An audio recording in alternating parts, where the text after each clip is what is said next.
Development Vikas అనే దాని మీదనే మనం పోవాల్సిన అవసరం ఉంది.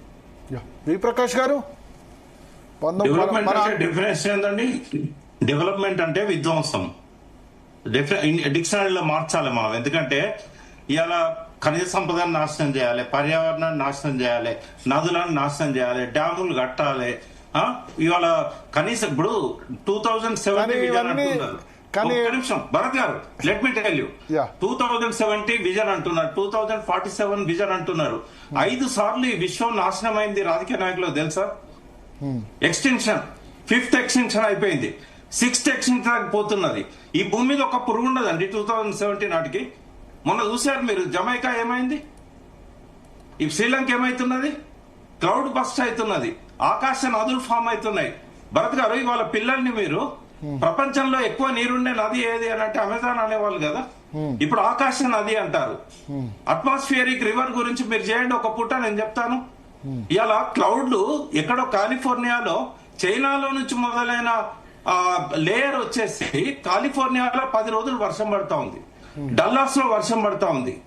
మొత్తం విశ్వం నాశనం అవుతున్నది. ఇప్పటిదాకా కొంచెం కాపాడేలాంటి నక్సలైట్సే కాపాడారు. వాళ్ళ లైన్ కరెక్ట్ అని నేను చెప్పాను, కానీ జనజీవన స్రవంతిలో లేనిది లంచగొండి రాజకీయ నాయకులు. ఆపకండి.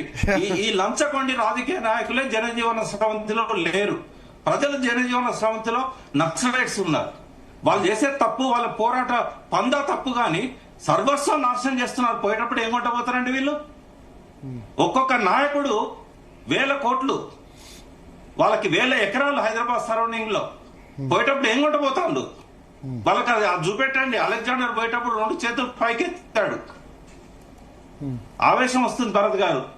వీళ్ళు జనజీవన స్రవంతి, డెవలప్మెంట్ మొత్తం సర్వనాశనం చేస్తున్నారు. అట్లని చెప్పి నేను నక్సలైట్లను సపోర్ట్ చేయను, కానీ ఇవాళ వాళ్ళు బయటకు వచ్చి జనజీవన స్రవంతిలో ఉద్యమాన్ని నిర్మిస్తే ఈ రాజకీయ నాయకులు బట్టలిపుతారు. అంటే మీరు అన్నది పర్యావరణాన్ని కాపాడేందుకు నక్సలైట్లు పుట్టారా, లేకపోతే అభివృద్ధి అన్ని చేస్తున్నారండి? అభివృద్ధి అంటే ఒక నిమిషం భరత్ గారు, ఒక్కటే క్వశ్చన్. మనుషులను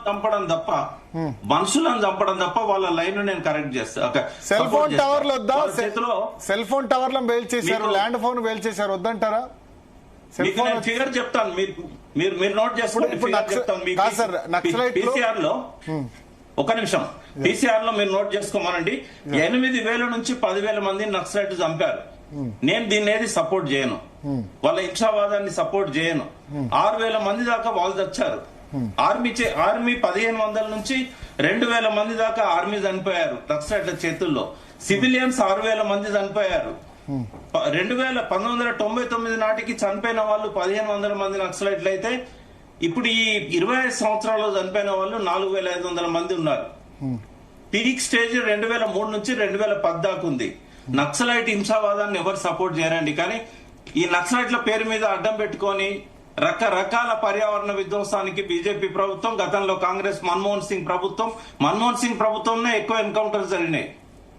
ఇవి అమిత్ షా మోడీ గారి 10 ఏళ్ల పరిపాలనలో జరిగిన దానికంటే 3 రెట్లు మన్మోహన్ సింగ్ గారి పీరియడ్ లో జరిగినాయి. కాకపోతే వాళ్ళు అమిత్ షా లాగా డెడ్ లైన్ పెట్టి క్లోజ్ చేయలేదు. బట్ ఏది ఏమైనా నాకు ఆవేశం ఎందుకు వచ్చిందంటే, ఈ అభివృద్ధి అనే పేరుతోని ప్రజలను వంచడం, పర్యావరణాన్ని నాశనం చేయడం. మీ మనవరాళ్ళకి ఏమి ఇవ్వబోతున్నారండి? 30 ఏళ్లకు చావు ఇవ్వబోతున్నారా? ఆలోచించాలి ఎవరైనా కూడా. నాకేం రాజకీయ పార్టీలతో సంబంధం లేదు, బయటకు వచ్చాను నేను కావాలనుకుంటే టీఆర్ఎస్ లో మంత్రిని అయ్యేవాడిని. గవర్నర్ కోటాలో ఎమ్మెల్సీ ఇస్తానని వస్తే నాకు ఈ రాజకీయం నచ్చదని చెప్పి దూరం ఉన్నాను నేను. ఇలా నాలాంటి వాళ్ళని వెతుక్కుంటాను. నాలాంటి వాళ్ళమే ఇలా బయటకు వచ్చిన నక్సలైట్లకు ఆలంబనంగా ఉంటాం. శరత్ లాంటి వాళ్ళని మేము ముందు పెట్టుకుంటాం, మేము కూడా వాళ్ళ ముందు ఉంటాం. ఓకే సార్, ఇక్కడ ఒక క్వశ్చన్. సరే, మీరు ఈ విషయంలో చాలా పర్టికులర్గా అన్నారు, ఒకటి పందాన్ని చేస్తున్నాను.